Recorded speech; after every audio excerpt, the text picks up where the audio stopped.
Hey y'all, welcome back to our channel. If you haven't already, subscribe below, and if you missed part 1, we'll link it above. So, we're not going to drop names. I don't care to dime anyone out by name, but if you're super interested, send us a DM and we'll try and help you make sure you don't pick the same one as us, just because we had a really, really terrible experience. Yeah, and customer service, they tried to provide it, but their customer service was trash in the end. Yeah. They're relatively even disrespectful. We didn't really know anything was wrong at first. Like, we dropped the van off, we saw some of their builds, their shop was really cool, they were nice guys. One of them even lives in a van full-time anyways, so we were like, okay, they know what they need, what we need. He lives in a van full-time. Turns out he lives in his co-worker's spare bedroom and parks his van in the shop where they build it. Anyways, we're asking them, hey, can we come by and document some of the build process? Like, even if we just come in like maybe once a week and just snap a few pics. We don't want to come in and like step on your toes. And then they were like, oh, well, that doesn't really work for us, but we'll just send you pictures. So, okay. I was like, that's a little weird, but I don't want to be pushy. We'll just wait and get some pictures. We got updated pictures, I think once, maybe twice. Yeah. Yep. One of the pictures was them sitting on our brand new toilet, bare-assed, for an Instagram picture. Yeah. So, that was gross. That heavier set, hairy dude sweating his butt on my toilet seat that my butt hadn't even christened yet. Yeah. It ain't right. We're like, they're funny, whatever. At least they're getting the build done. We had multiple meetings talking about like everything that we wanted in the build. We had an inventory sheet of everything that was going to be there. A 3D design layout. Yeah. So we felt good about everything. There were no red flags that were coming up right away. They called us to say, hey, the van's going to be done a little bit early. And it was actually before our closing date on our house. Like literally, I think the day before, it was just cool as shit that it lined up that way. So we were like, sweet, we don't have to find temporary lodging after our house closes. We can pick up the van, move our stuff into it, and from there we'll just be full-time in the van. We go to pick it up, and right away we were like, where is the awning? It's not there. We have no awning on the van. That was something that was kind of important to us, to be able to pull up and have shade wherever we are, so we can extend our living space from what, 80 to 90 square feet to maybe 100? Yeah. 95 square feet? I don't know. Yeah. So no awning is there, and then they're showing us how things work in the van. We're kind of figuring that out. The other thing too, I asked for our bench seat, which is our couch area. I asked for that bench seat to be kind of like a couch. I wanted cushions on the bottom and cushions on the back, just so we'd have a dedicated place to sit. Justin has back problems. The bed is great for him to hop up and lay down, but he can't actually sit there because he's 6'1", so his head kind of rubs the roof.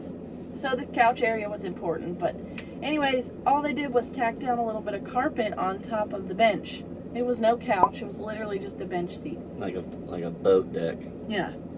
Well, their reason for not including the awning was they forgot, but it was okay because they said they didn't charge us for it, so it's okay. Went ahead and took it off the inventory, just didn't charge us. And then they said, oh, and you remember how we were supposed to have 6 solar panels? Well, the 6th one wouldn't fit, so we're just going to return it. Yeah, they didn't figure out how the alignment worked, which we'll get to that in a minute, but the way they mounted the solar panels so they would fit ended up causing them to mount them incorrectly, so brackets tore and ripped and solar panels ended up flying off. Yeah. They're just trash. We finished all that up. We finished paying off our invoice. So we're in Austin. We take the van home to our house. We're going to stay one night in it. We've already gotten rid of all our furniture. The movers have come. So we're like, sweet, we can sleep in our van tonight. Yes! First night in the new van, we pull it up outside the house and go to plug it in so we can run our AC all night. And we plug it in and it trips the breaker right away. Oh my God. In the van and in the house. Oh my God, I did. Is this bad? I tried a couple different outlets on the house, seeing if maybe just those breakers were weak, like GFCIs or whatever they're called. And it just kept tripping breakers everywhere. So we just slept on the floor that night in the house. It was too hot. It was like 90 degrees in Austin. We're both going through bronchitis. I'm just coming out of it, and Justin is in the thick of it. Taking the antibiotics and whatever else they gave me. Yeah, they've got him on steroids at this point. Yeah, and I think I was doing like 6 fentanyl patches and a dose of heroin. They've got Justin on prednisone, trying to get him better. We're trying to move into this van that's apparently broken. Closing day is tomorrow. We're like, oh no, we messed up. Like, something's wrong with the van. You done messed up, Aaron! We take it back the next day, and they realize that they have wired it wrong. Yep.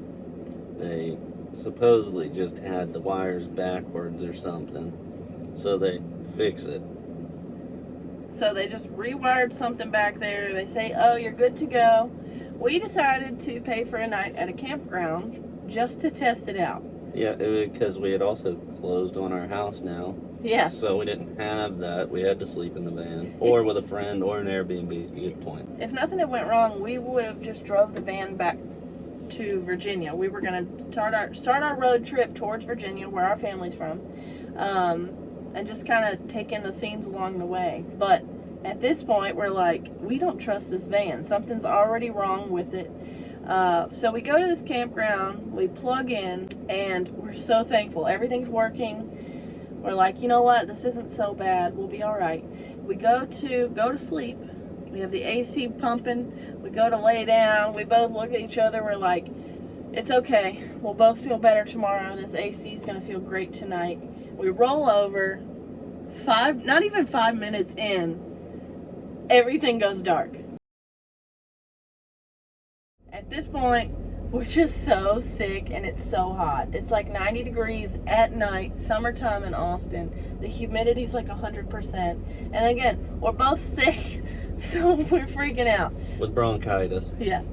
So we're calling the dudes from the builders. We're calling them over and over and over. No one's answering. We're like, what do we do? The whole van is completely dead. Troubleshooting, unplugging, replugging, nothing's working. I think like within like an hour, he calls back and he's like, oh, sorry, we were having our premiere tonight, our TV show premiere. So I didn't hear my phone. Anyways, he tells us a way that we can bypass all the electric and just plug the AC in, just so we can get through the night without pretty much dying. We do that, we wake up in the morning, and we head back to the builder so they can take a look at the electrical again. We're there for like an hour, and then they come in and they go, looks like we wired it up wrong. We're gonna have to have our buddy come in. He's an electrician. So the electrician comes in a little later, and it turns out they had wired it all wrong from the start with the wrong amount of voltage and amps and everything. So everything was just tripping and breaking right away.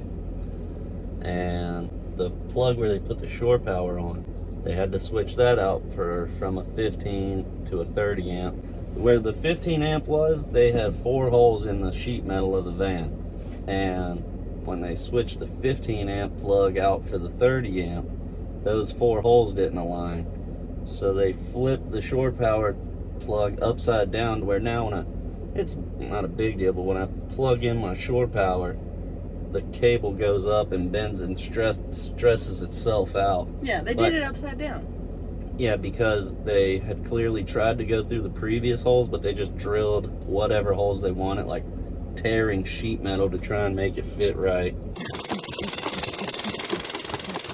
So that wasn't even on there right either, so I had to pull that off and then actually reconnect a lot of the electrical and start chasing a lot of their lines they had done. Which, that was later when we get back to Virginia. Yes. But for right now, they say that they fixed it. So we're like, okay, we'll try again. So we had gotten that campsite for that one night, and there were no reservations available because this was July. We ended up going over to Circuit of the Americas, and got a campground there. And we plugged in, and all the electric and everything was working. And then it was actually super nice. There was a big old storm rolling in, and we were excited to sit in our van and watch it and cool down some of the heat and humidity. And we're thinking at this point, like, nothing else is going to go wrong. That was the worst of it. It doesn't get much worse than this. I know we're both feeling super sick, but hey, we made it through this little storm. We'll be okay. We lay down, the rain starts. We're like, man, this is gonna be a pretty nice storm. It's daytime though. It's not like we're laying down for bed. We're laying down to just kind of decompress and relax. Yeah. And then the real nightmare begins. Yup. All of a sudden, we realize water is just pouring in on both sides of the walls, just raining down. Yeah. So if you can imagine these white walls back here with raindrops just bubbling down the walls towards the light sockets, all the way down. So we both freaked out. Yep. I jumped out, unplugged it. I told her, I said, you drive towards their shop and I'm going to keep trying to keep a towel on this, see if it'll prevent any water from getting into the electrical sockets like it is. Yeah. So she's driving and I'm back there trying to wipe the walls the entire time.